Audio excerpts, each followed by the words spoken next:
You're tuned in to Nerd Overload, your weekly show for video games, movies, TV shows, comics, tech news, and more. Now your hosts, Cody Pennick, Samantha Cross, Sam Dunham, and Josh Harrison. Hey everybody, welcome to Nerd Overload, the pop and geek culture show that's always on the run from about 30 to 50 feral hogs. I'm Cody. I'm Sam. I'm Josh. Oh, we have a great show for you this week. Thank you all for tuning in. We have a bunch of news to go over, but first, let's talk about some things we have been checking out. What have we been checking out? Let's do it. Oh, Let's see. I started replaying the original Legend of Zelda again. Oh, okay. Oh, It's been a while since I've played it. Mm-hmm. Man, it's frustratingly difficult Yeah, at times. it's Are you not making the easy. map? Huh? Are you doing the map? Are you drawing your own map? Yes. No, I am not. Okay. I have a very old strategy guide Okay.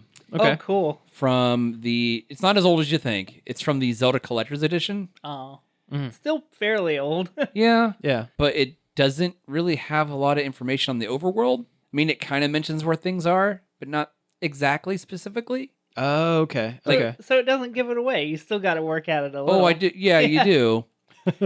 I had to look up the Lost Woods though, because I got lost in the Lost Woods. I can never remember what that pattern is. Northwest, southwest. But then I was trying to go to the graveyard to get the magic sword, and I forgot that you need at least 12 hearts before it'll appear. Yep. Oh, wow. So I'm like, crap. And the game doesn't tell you this. You just got to find it out on your own. Yep. It's very obtuse, very mysterious. That's though awesome. Though I did find the white sword by accident. It's just up that stairs. Yeah, Near well, the I was waterfall. I was just kind of like steeping around, and then I'm like, I'd already finished dungeon 1, and I'm like, just going around the map, and I was like, oh, okay, cool, upgraded You get sword. past this Lionel, and then you're there. Man, but like some of those dungeons, like, and I'm at to the point now where hearts aren't really dropping that frequently, and it's really frustrating. Yeah, it's a lot more skill based than a lot of the later Zeldas are by a long shot. Yeah, and I really hate the enemies that pop out of the ground because they always get me. Land Mola. Yeah, I think so. The spinny, drilly ones. Yep, that's Land Mola. God, I hate it. Now, after you go through this, are you going to go into Adventures of Link? 2? Oh, yeah. The 2? You're in for even more fun. Yeah. Yep. I don't have a Game Genie for this one. What are you playing it on? Are you playing on the Switch?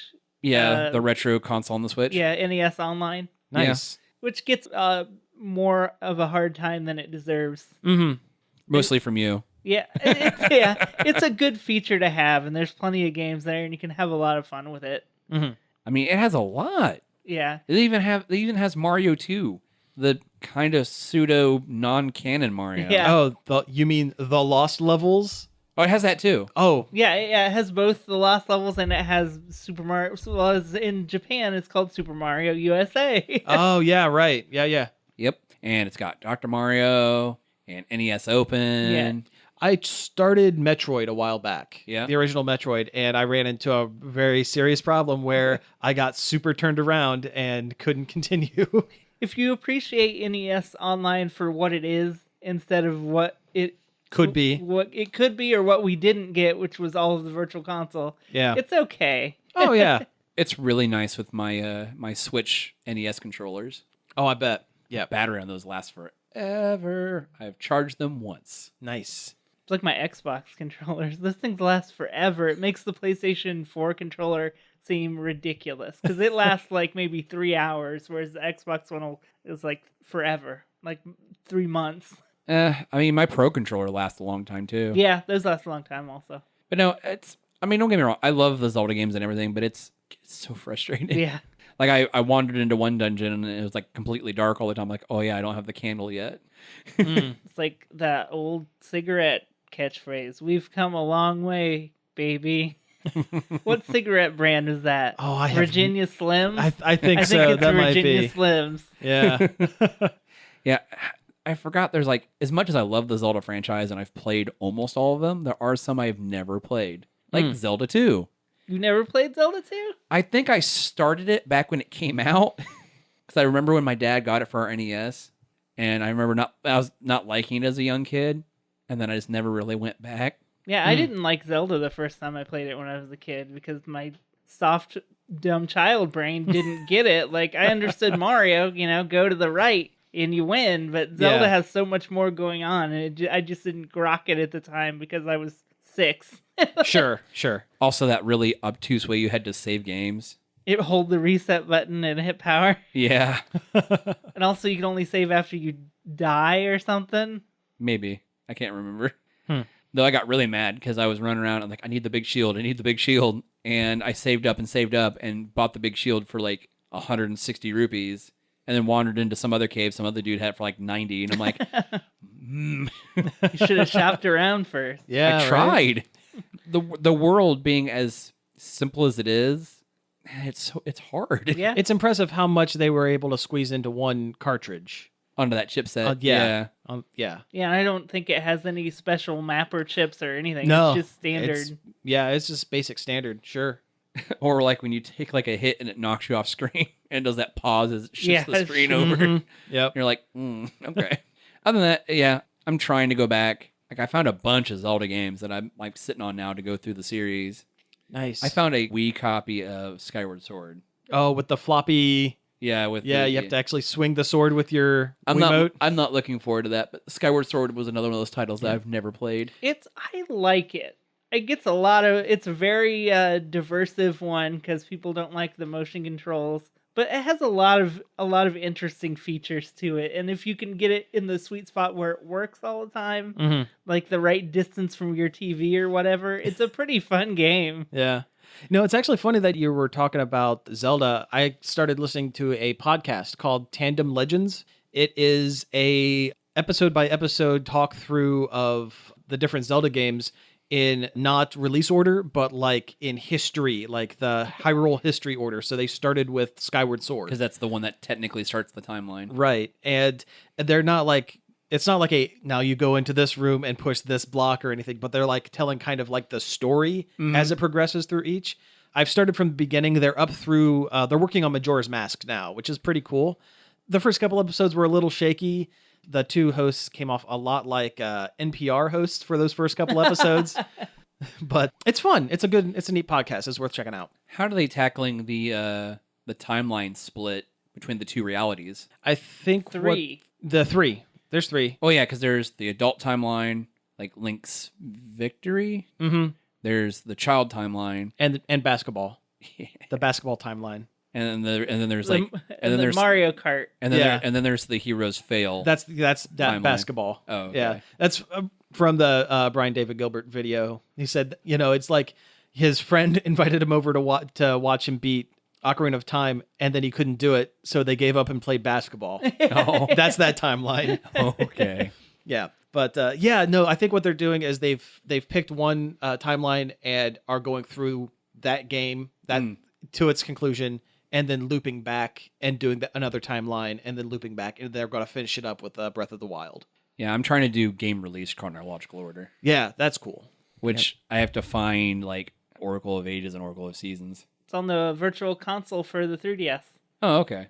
I'll have to figure that out at some point too. They're both very good and should not be passed up. Though, didn't they re-release those on the GBA though? No. You might have seen a pirated. You could play it on the GBA. Well, yeah. See, I've still been going through Fire Emblem. It continues to impress. Oh, cool. Like, I think it's one of the best Switch games that's come out so far, to be completely honest. It's very good. Are you saying that maybe as somebody who really likes the Fire Emblem franchise? No, well, I've always liked the Fire Emblem franchise, but I've never been like a Fire Emblem like super fan or anything. Now this one has like a lot of Persona like Time management stuff and that sort of thing. I've also heard that beyond like the your main player character creating like emotional links with other characters, other people on each NPCs. Every character has social connections between all the other ones, and they level up their social connections, and then when those two units are next to each other in battle, they'll perform a little bit better. See, that's awesome. That is a cool mechanic. I like that. It's a fantastic game. Like, everybody should get it. Even for someone like me who's not a huge fan of strategy RPGs. Yeah, I think you'd like it. 'Cause, Okay. I mean, working through and like leveling up these characters and min-maxing all the different characters would be fun for you, I think. Okay, yeah, that does sound like right up my alley. And- okay. and That's what I did in Tactics a lot. Yeah, and Final Fantasy Tactics. You did like the mobile game, right? The battles and Yeah, that? I did. I It's did the enjoy that. same- Oh, it's the same thing. Same battle system, just Okay. bigger. Oh, okay. Right on. Very cool.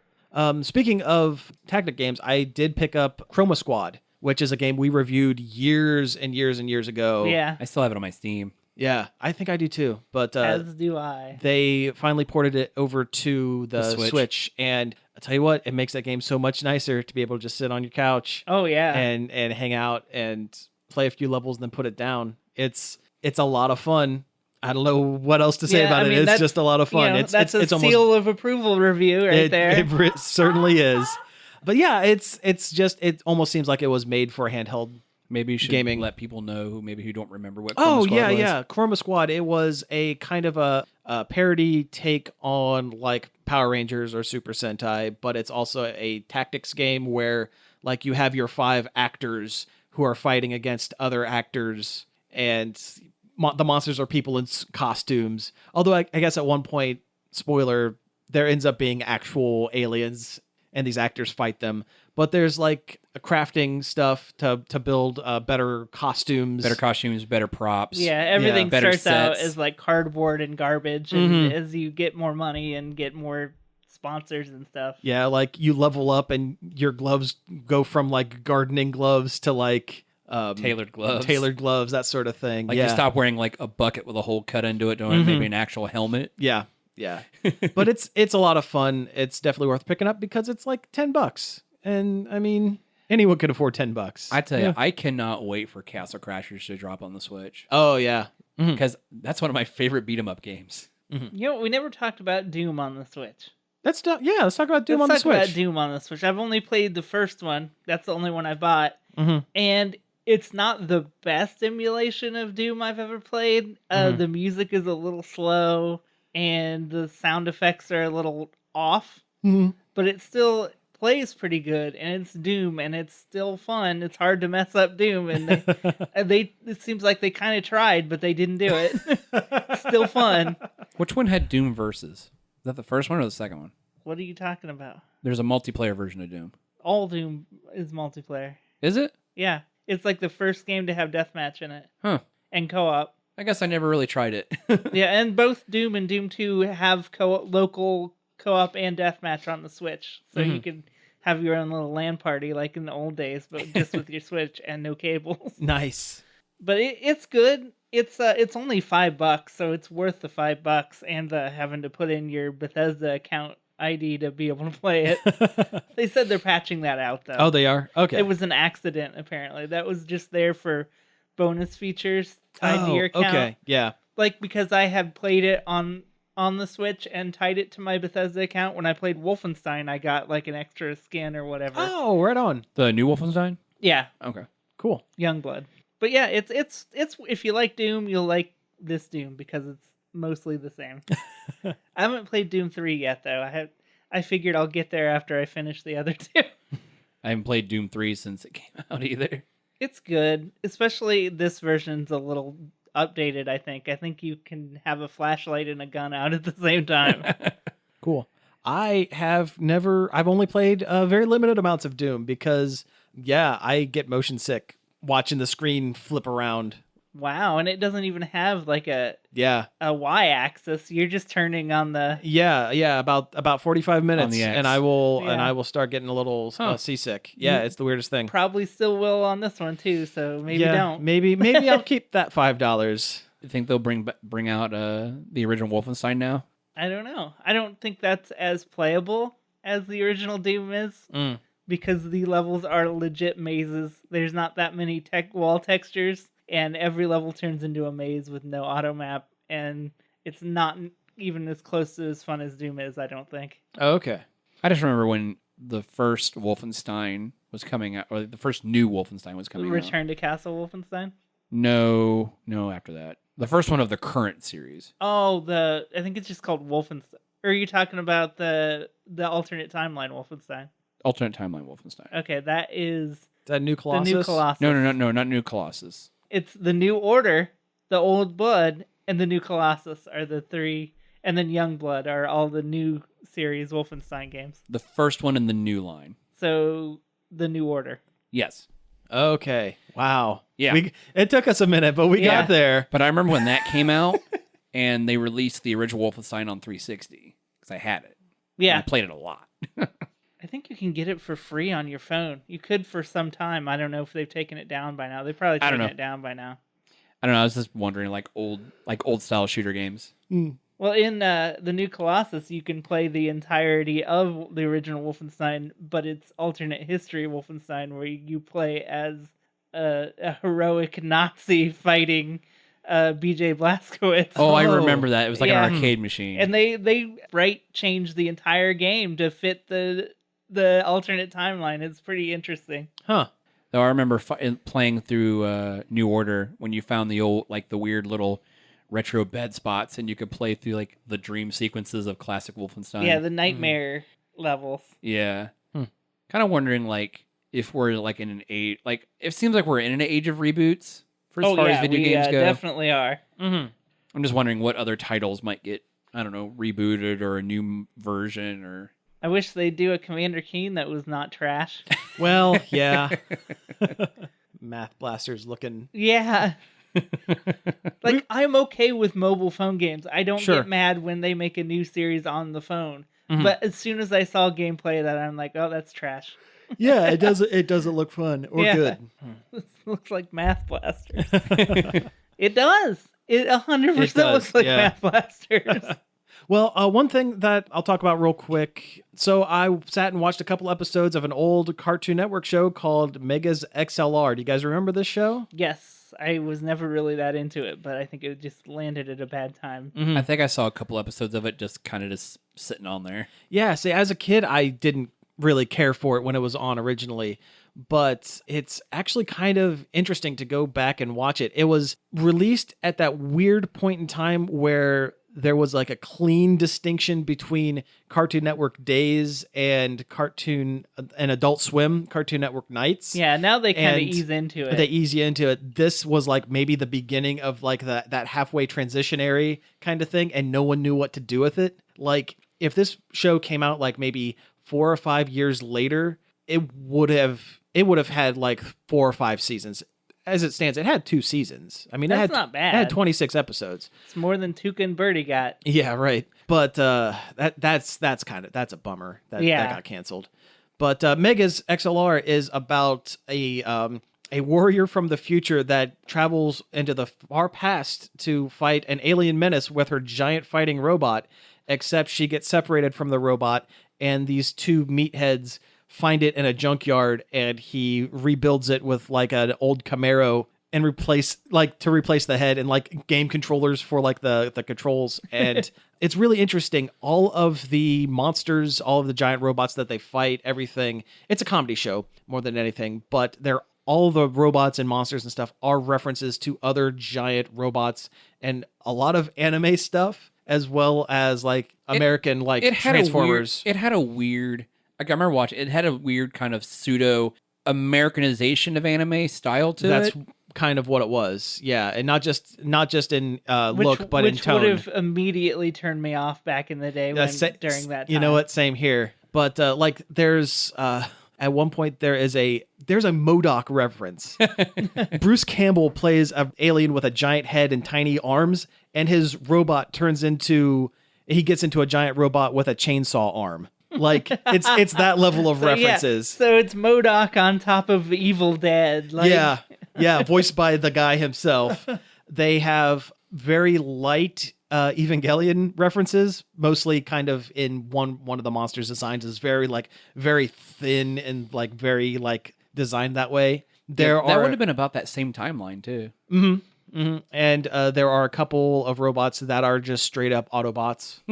Like the original head for the Megas robot is Optimus Prime's head. They got away with somehow using like all the different controllers that the guy uses in the car. They look like Xbox and PlayStation controllers. Nice. Like they got away with that. Like I said, like if this show came out and they are 2 steps away, like the 2 guys that find the robot and build it into a car are 2 steps away from being Jay and Silent Bob. Which fits in with the time the show came out. Yeah, and they constantly reference the big guy that ends up piloting the robot, how he loves food and he's always eating. And like I said, about 5 years later, they probably could have done something where it was more in line with the original creators' ideas, which they were stoners. They were high school dropout stoners that just find a giant robot from the future. The only thing I remember about it is I think it had a strong bad reference in it also. It did. And they did a double deuce reference. They did do a double deuce. A lot of the music, again, given the time frame that the show was made, it's a lot of bad metal and ska. Yeah, that tracks. So it's kind of right up my alley. Giant robots and ska. Okay, I'm in. But it's fun. It's worth going back and checking out if you can find it. There's never going to be, this is kind of interesting, there's never going to be a reboot or anything else from the property come out, because when it was canceled, not only was it canceled, Turner wrote the show off as a loss when they did their taxes, so that if they ever put out a DVD or if they ever do a sequel or a movie or anything like that, and it turns a profit, they have to go through and pay back taxes because it no longer is a loss. So the show is trapped in a limbo that it can never escape from. A legal government limbo. Tax-based in hell. Yeah, pretty much. And I guess the if you talk to any of the creators at like cons, because they do cons, they've done other stuff. Two of them went on and formed Titmouse, the animation studio. You can't say that on this show. Well, it's all right. Which does a lot of the Adult Swim William Street stuff. Yeah. They did Metalocalypse. Mm-hmm. They're tied in with Venture Brothers pretty heavily. But the studio themselves are. Right, the studios themselves. But you could talk if you could talk to those guys at cons, and they are very open and vocal about how they got screwed by Cartoon Network because they loved that show. It was like that was their dream show. All of the designs are people that they knew. Like all the human characters are just like people that they knew, that they're like, hey, I'm going to put you in this show. It's going to be great. So yeah, really interesting stuff. All right, well, hey, let's go ahead and take a break here, and when we come back, we'll get into some news. Hey everybody, we're back. That was Kiss's Rock and Roll All Night featuring Gene Simmons of Kiss, who'd like to introduce you to Paul Stanley of Kiss. Who'd like to introduce you to a very drunk Ace Frehley of Kiss. No, we watched a bunch of Kiss videos, and there's one where the guys kept messing up a promo, and it was pretty funny. It's very relatable for us. Yeah. Currently, yes. What do you mean? I've never messed up a promo and done things like get the radio station's call numbers wrong.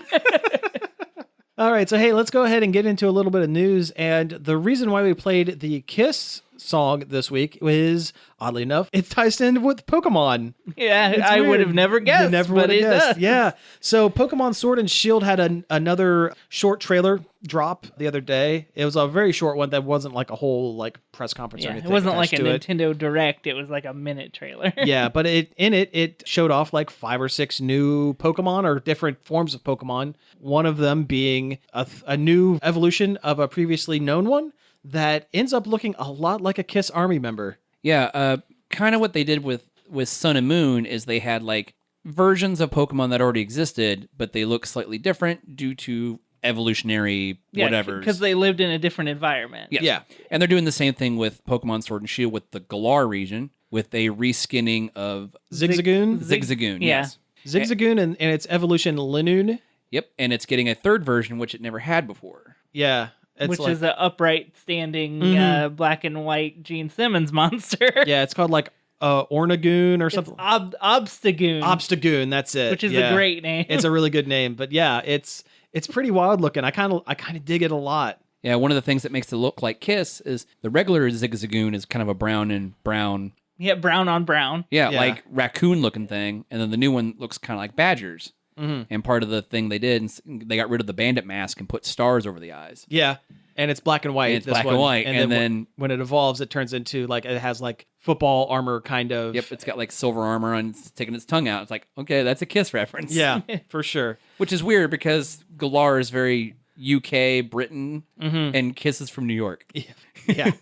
Along with that, there was a new form of the original Pokemon Weezing. Yep. Which is pretty rad. Yep. The Weezing has a top hat with smoke coming out of it. Looks like a cross between a smokestack and a stovepipe hat. Yep. Top hat, which is And fantastic. has smoke clouds around its mouth that looks like a beard and mustache. Yeah. Yeah, it's pretty great. And gameplay-wise, it's a poison and fairy type, which is a matchup I don't think they've ever done. They've done that one, yeah. And lore-wise, it's poison and fairy because it takes smog in through its mouth, purifies it, and spits it out through the top of the smokestack. Oh, interesting. Okay. Which right is on. pretty neat. That is cool. I like the little lore bits. I think that's really cool. I think it fits for the kind of industrial revolutionary, like Dickensian London they kind of want to shoot it for. Yeah. Yep. The third Pokemon they showed off was a little hamster-looking guy.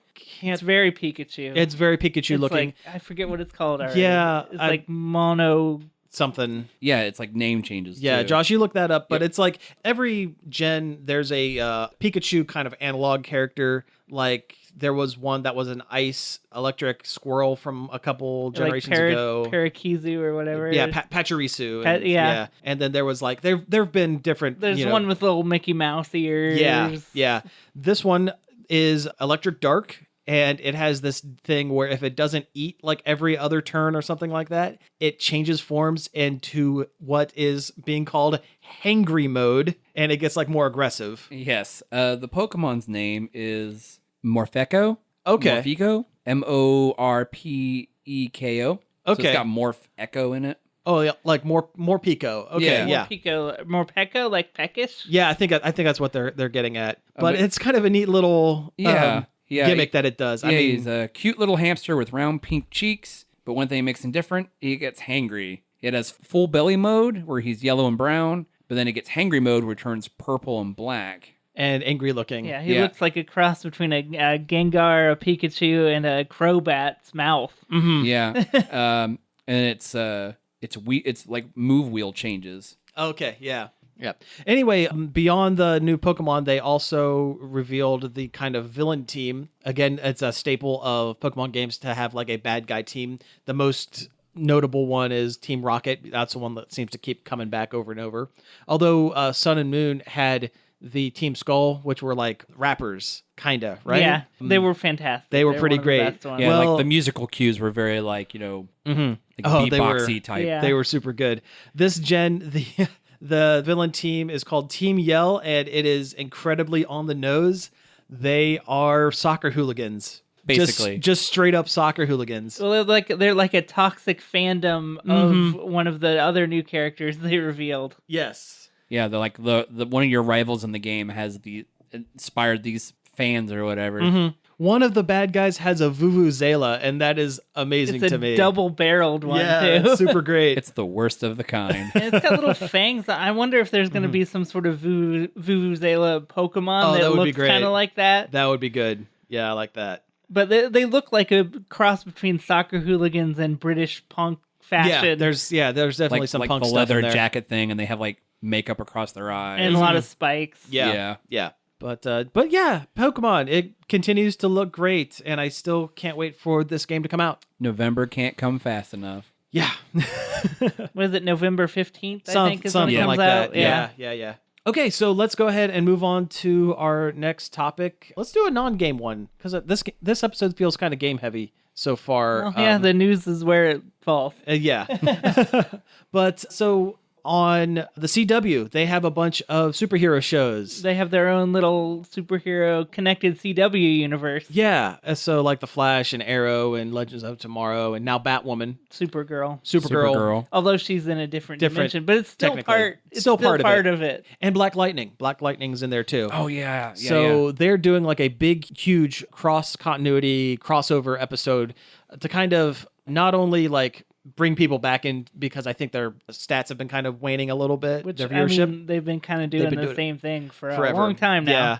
And it also is going to be kind of a wrap-up of Arrow. Yeah, this is its final season, but they're calling it The Crisis of Infinite Earths, which is a callback to a very famous DC comic storyline. Right, exactly. But they are bringing in everybody who's ever been any kind of superhero that they can get a hold of. Basically. Yeah, like...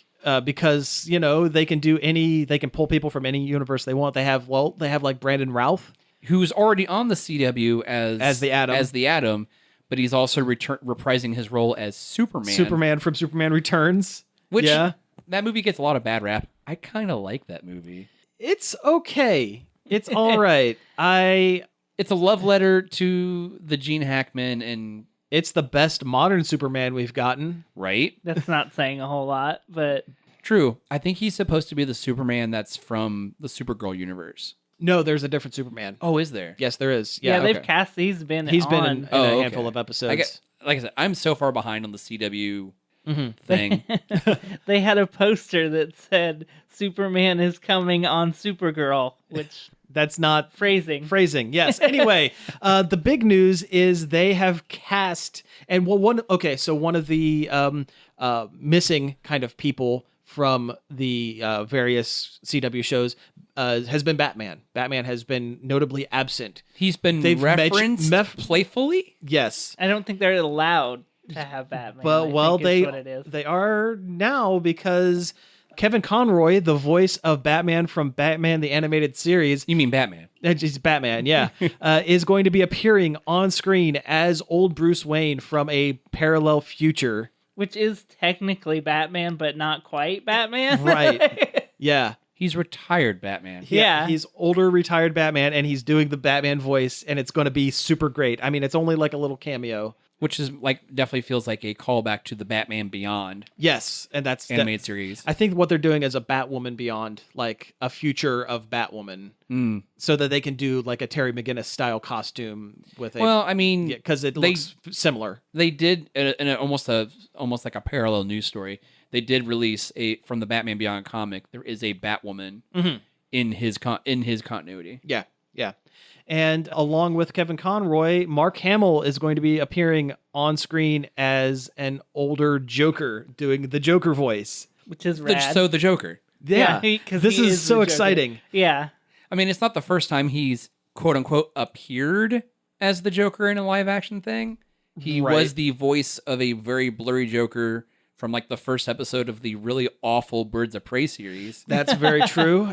He's also been the trickster on The Flash multiple times, both the John Wesley Shipp one from the 90s and the current one. Yes. Which is interesting because John Wesley Shipp has shown up as his 90s version of The Flash on The Flash, which is great. He also, I want to say, obviously, Conroy and Mark Hamill have a very decorated history in DC animated features. I mean, Conroy's pretty much just done Batman, but Mark Hamill's done a lot of characters. Yeah, which I think he said he was retiring from the Joker, but he said that a couple times. He said that a couple times. He said that a lot of times, and they always bring him back. He's also said that about Luke Skywalker, and here we are.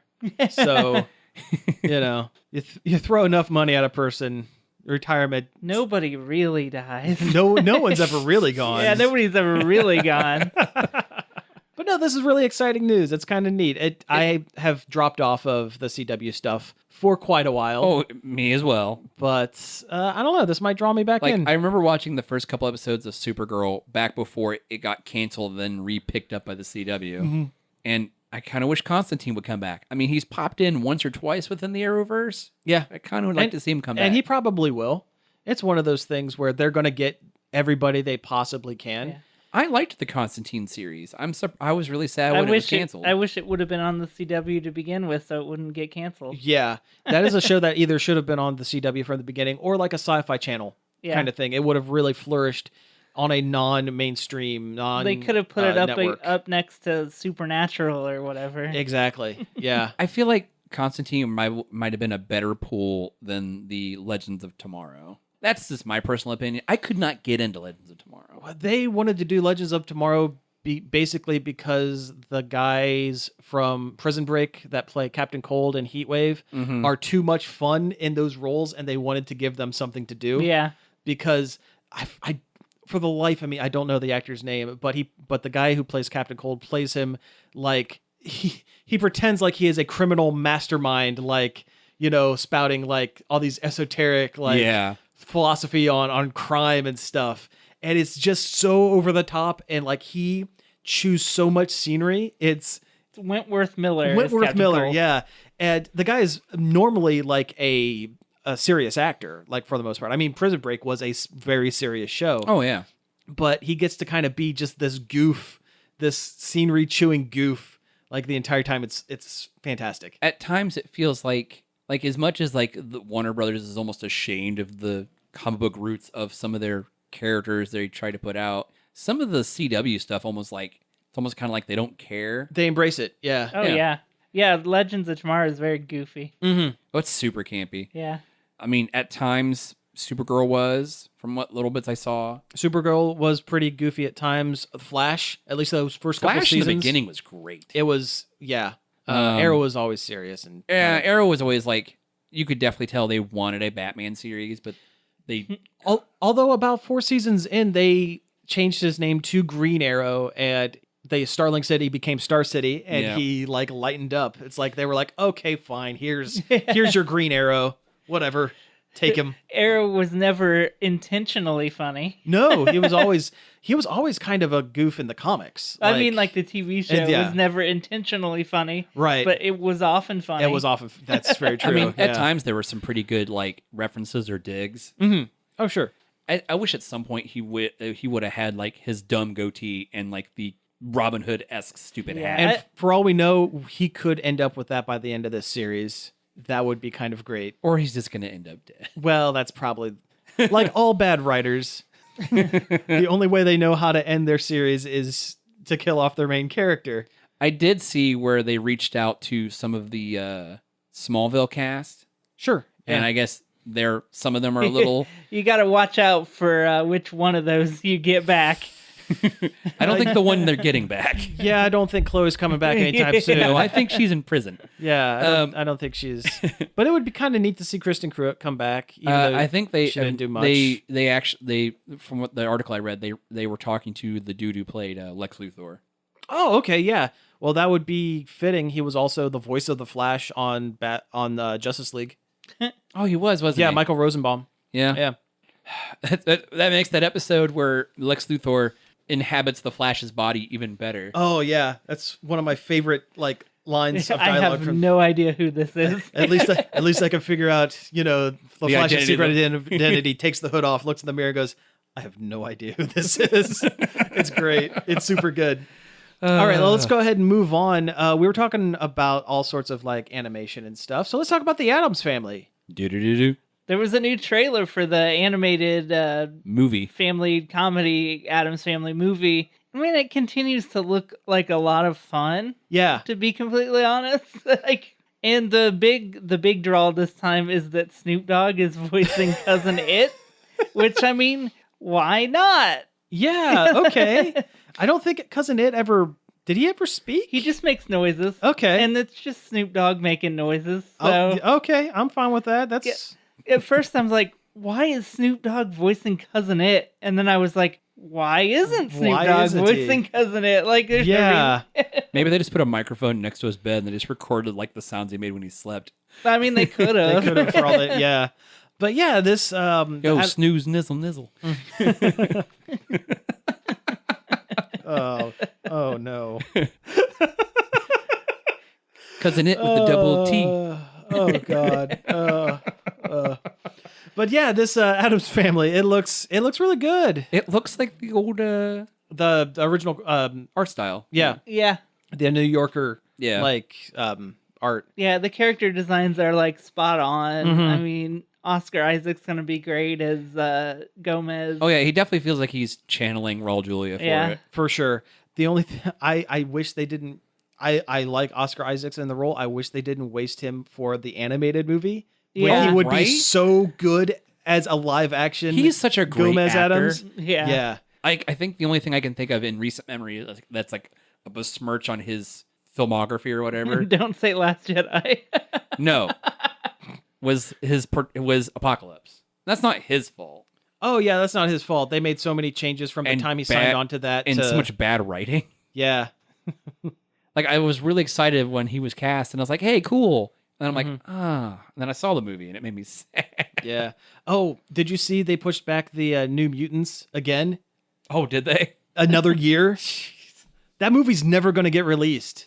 So New Mutants is it's the last Fox X-Men adjacent movie that they're It's the doing. last hurrah for Fox's X-Men. Yeah, and it's kind of a weird one. It's more of a horror movie than it is an X-Men movie. It has a whole new cast and everything. Which is kind of the log line for Legion, but A little bit, know.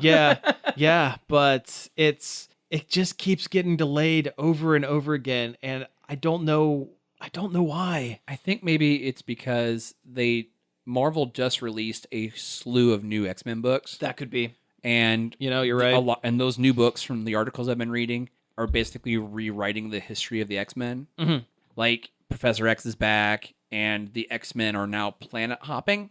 Yes. To find a suitable mutant-friendly space to live in, since they really can't live on Earth anymore, or sort of. There was something that basically killed off mutants a while ago and made new mutants being born almost impossible. Well, I that sounds like an older storyline. I thought it was like post-war. Okay, because this one sounds like the ones that they're writing now. There has been they are planet hopping and they're doing all this stuff. It's like a living tree portal thing they kind of use. Krakoa, that is from the All New X-Men. Yeah. From back in the 70s when they introduced Storm and Wolverine and stuff. Yeah. But I thought the whole deal was there were reports that came out that said that within 20 years mutants are going to be the dominant species. So Professor X and Magneto are like, okay, I guess we're in charge now. Here we go. And they're like change, and there's like time travel shenanigans that change some things.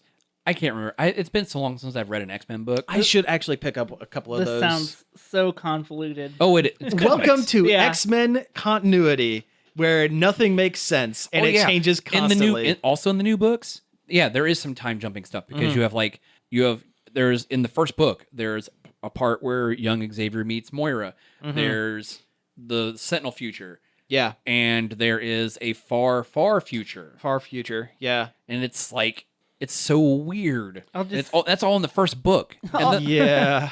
I'll just stick to watching the animated series over and over. Yeah, there we go. You're good there. You know what? The animated series did a better job explaining some of those major storylines from X-Men than the comics ever did. Like, it is more concise. Like, they were forced to have to chop out the fat in a lot of that stuff. So, well, they were basically just following what big storylines were happening at the time the show was being made. I think Phoenix Saga is better on the cartoon than it is. Oh, it's never been done right. But it's better in the cartoon than it has been in any other media form, including the comics, because it was so convoluted and weird. Man. Remember when a bunch of non-X-Men got the Phoenix Force and became a literal fighting force called the Phoenix Force? Phoenix 5. Or something like that. Yeah, it was the Phoenix 5. It was Hope Summers and Namor, Colossus. There was a bunch. Cyclops, Colossus, White Queen, and then two more. I always forget that Namor is a mutant, technically. Yeah. Technically, yes, because he doesn't have blue skin. He is the first mutant. Mm-hmm. If they wanted to save Oscar Isaac's Gomez for a live-action movie, they could have just used Lin-Manuel Miranda for the animated one. Oh, yeah, they could. That would have been just as good. He would have made a great Gomez, I feel like. He would have. True. Yeah. Although, Lin-Manuel could do a good live-action Gomez, too. Yeah. I would definitely be played a little differently, but it could be done. Yeah, I feel like he, outside of like who they cast anyway, it feels like Lin-Manuel has like been super busy. Like he's got like a billion projects going on. He's a popular dude. He is a very popular dude. He's either writing something or he's starring in something or he's starring in something that he wrote. Yeah, pretty much. And he still makes time to talk to the McElroy brothers from time to time. Did you see that video of Kristen Bell freaking out when she saw Lin-Manuel at like E3 or something, or not E3, San Diego Comic-Con or something like that, and he's standing there talking to the McElroys? Yeah. It's fun. It's hilarious. Very funny. Like Justin and Travis are like in frame. They are. Pretty funny. Yeah. See what else we got. We got in kind of video game related news. We got famous Twitch stream boy Ninja. You know, everyone's favorite Fortniter. Yeah, I don't know anything about this man. I don't know either. All I really knew is he was one of the most popular Twitch streamers on the platform. He has blue hair. Sometimes. He's got to have blue hair. Yeah. He abandoned Twitch for Microsoft's platform called Mixer, which I'm sure this might be the first time you've ever heard of it. Yeah. This is new to me. I only knew of it tangentially through Sea of Thieves. Yeah, and I only knew of it because there was a tab on my Xbox that said Mixer. And I'm like, what the heck is that? Yeah, this is... It's Microsoft's Twitch. Yeah. Yeah, it's interesting news in that... Now everybody knows what Mixer is. Yeah, pretty much. And just how much money they offered him to switch over and be exclusive, which is just a boatload. Oh, they had... Yeah. Microsoft probably gave him so much money. The way I'm kind of seeing it is he might have... Like, if you were so super duper popular and making so much money on a known platform, why would you abandon that? Unless, one, you're given a boatload of money, and two, maybe he's starting to see Fortnite drop a little bit, or starting to see that his popularity his numbers are starting to drop a little bit, Or at and least plateau. Yeah, and this switch to Mixer is a way to guarantee funds, whereas if he continues on Twitch, that money's not necessarily guaranteed. True. And when he's working directly with Microsoft like that, I'm sure it comes with a lot of perks. Oh yeah. In the way of getting things early. That guy's never going to have to buy a gaming PC again. He's going to have top of the line everything from now on. Well, I feel like this also was a strategic part on Microsoft's Oh, part. sure. It was a smart move on Microsoft, Because honestly. they took a huge hit this generation on consoles. Mm-hmm. Like the Xbox One, One S, and all that stuff has not sold as well as not even as the other systems. They haven't had as many exclusives. They haven't even had as many games really pushing for them. Which is a shame because as soon as I got an Xbox for real cheap, and it's actually pretty great. And I feel like they're generating buzz and talk like, hey, look what we got, which was a big hit to Twitch. Mm-hmm. I mean, they lost their biggest earner. Yeah, he was their cash cow. Oh yeah. Yeah. Well, it just leaves a vacuum for more for the next Ninja. Ninja probably could have streamed in as many public bathrooms as he wanted, and Twitch wouldn't have did anything. Well, yeah. In a kind of a side move, Twitch has been using Ninja's old Twitch channel to showcase other streamers. Yes. Yeah. And I'm like, that's smart. Yeah. Hopefully that Paladin Amber girl who is hilarious. Oh, yeah. She is really funny. I do like her. Yeah. Did we talk about her last week? No. She kind of went viral by calling out creeps in her chat. Which is during good. her streams in very funny ways. Mm-hmm. Like creating like fake infomercials. Yeah, or like breaking news graphics coming on the screen. It's very funny. You should look it up. Yeah, it's pretty good. Yeah, I mean, it's a smart move on both of their parts. I just wonder if the bigger picture is we're going to start seeing Fortnite wane in popularity. It's already crumbled a little bit. Yeah. It hit its peak. Like there's no way it could be any more popular than it was. That's true. Like I read the numbers, and while it's still super popular, it did take a big hit when Apex came out. But for then like an hour. Yeah, and then Apex leveled off really hard. Yeah, nobody talks about Apex anymore. It's a fun game. I don't like that kind of game. It doesn't matter what coat of paint they put on it, I'm not going to like it. Yeah, exactly. I mean, it's still popular, but even Fortnite itself is changing a lot of things in its own game, and it's not even quite the same anymore. They put a mech in it the other day. Yeah, they did. Yeah, and people lost their minds because they feel it's very broken. It's like the Sword all over again. Heck, there's a part of the map that you can't even build or destroy property on. That's weird. Yeah, which is like one of the big like things of like the mechanics of their game. Yeah, it's like if Minecraft had an area where you can't mine or craft. Right. Yeah, and though it feels more like a standard shooter at that point, in that part of the map anyway. I don't know. I haven't played Fortnite in such a long time. I don't even care. But it's just not for me. I'm starting to wonder if maybe we're hitting the peak of this gaming fad with Fortnite. And it's like, we're going to move on to the next thing. Like, MMOs were the big thing for a time. MOBAs were the big thing for a time. Yeah, and then we're on Battle Royale. Yeah, now we're on Battle Royale time. It is about time for something else. It is. Fingers crossed, fighting games. Hoping it's fighting games. I would love to be in the majority of of gaming culture for once. I don't I'm sorry. It's not. I don't think it's gonna. It's never gonna happen. They're too niche, and they've always had a healthy niche, but I don't think they're just too complicated to play in a competitive level. Yeah. Like if you're really good at Fortnite, people can understand. Well, it's because he shot. He shot real good. He aimed good. He shot good. When you're really good at fighting game, it's like, well, it's because he punched on this specific frame during the other person's invulnerability frames during his invincibility frames. Exactly. Yeah, you gotta learn about iframes and what is +3 on block and it's. I'll roll for initiative. It'll always have its super big hardcore niche, but it's too much. Although I could be wrong because people loved MOBAs and I can't parse anything that's going on I in can't those. tell you. Yeah. So maybe I'm wrong. Yeah. Now that I think about it. Man, sure, fighting games could be popular. If there were MOBAs so could many be. MOBAs. There were so many. Yeah. It just look like a lot of colored lights shooting around and like a little small guys running at each other. I have no idea what any of it is. I just can't. Yeah. That's the first time like I felt like gaming wise, it's like, man, I'm old now because I have no idea what this is. Yeah.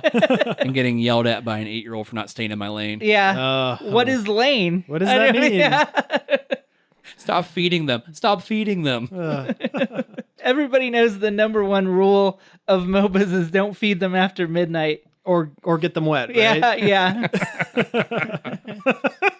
Oh, man. And with that, we have to go ahead and wrap things up. You've been listening to Nerd Overload. Thank you very much for tuning in. You can find us each and every day over at nerdoverload.com. You can find us on Facebook, Twitter, Twitch, and Instagram at Nerd Overload Now. Go like that Facebook page. We've been regurgitating news there if you want the latest pop culture news. Yeah, people seem to really like it, and I want to thank Parker for helping us out with that. He's been finding some really good stuff for us.